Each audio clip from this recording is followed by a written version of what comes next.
members of the Grand Micronational. And just first thing, I want to start off by saying, holy crap, I can't top that pretty much.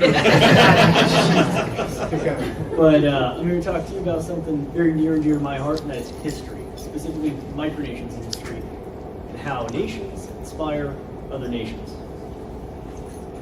And first up is historical inspiration. Why start from scratch? You pick up a torch. Many nations out there, micronations, macronations, every kind of nation you think of, often gets their inspiration from other states that preceded them, be they micronations like the Republic of Molossia, Grand Duchy of West Arctica, in my case, Cal-Sahara, or real nations like German Reich, German Empire, I should say, the Kingdom of Prussia, the British Empire, many other states throughout history. A lot of micronations tend to look to them for not only inspiration, but for symbols like coats of arms, for flags, for anthems, or even for just culture in general. And through this, a lot of micronations tend to connect with the past, try to connect with the roots that preceded them, and try to build up upon them to create their own community. A lot of people find it that instead of starting from scratch with no basis, no grounds in any historical state, it would be a lot easier to build up from what others left behind. Most nations, in fact, do not simply steal historical precedent, but as I said, they try to build upon them in new and innovative ways. A good example, of course, would be Mission West Arctica. You took a lot of, I wouldn't say direct inspiration, but you took a lot of regalia, you took a lot of symbols from European countries, European sources, but only at a surface level. You went bananas with them and you built, well, probably one of the best nations here. Oh, thank you. All right, I'll go with that. Another good example, of course, would be the Queen of Ruritania. I think you don't get much more European than Ruritania. Thank you.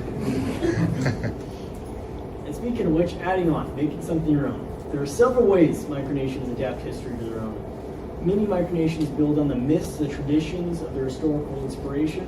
I know one of my good friends, Christina, the Imperatory of Psycholia, she built on it in many ways. She, joke a lot of people have is that she kind of has a little British Empire going on, where she has Psycholia, she has all the colonies.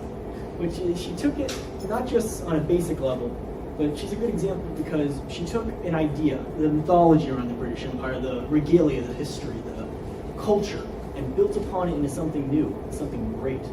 And some micronations will also choose to adapt multiple states at once. I'm sure many of us here are looking to build their micronations, went through Wikipedia or went through other sources and said, that's a good tidbit. That's a good tidbit right there too. I'm gonna have to take it. And of course, the most common form of micronational historical precedent would be surface level inspiration. Another form of micronational inspiration comes at the surface level. This is mostly through the adaptation of general themes, titles, leaving it at that. Choosing only to loosely associate with an historical base or utilizing several historical nations as a starting point. I speak of this personally as myself. When I formed the Grand Micronational and reorganized it from my previous micronation, I looked towards several countries that have come and gone. I looked towards the Middle East, I looked towards Europe, I looked even towards Asia. And I said, what made these countries work? What traditions, what styles help build unity, help build a functioning government? And inevitably I ended up going towards Imperial Iran, Kuwait, and Afghanistan for inspiration. And I took multiple aspects. Our flag shares some references with the old flag of Afghanistan. Our coat of arms shares some inspiration from Libya. Our anthem is also Afghanistan. And even my title, Grand Emir, was a build-on of the previous Arabic title of Emir, which is so common in places like Kuwait, UAE, Dubai. Another thing I have to get to at this point, rip-offs. I think anybody who's spent any time on MicroWiki has seen the amount of countries that call themselves New Prussia. No, I'm not the first. But this is the level of historical precedence I'm glad to say I don't think anybody here has fallen to or ever will.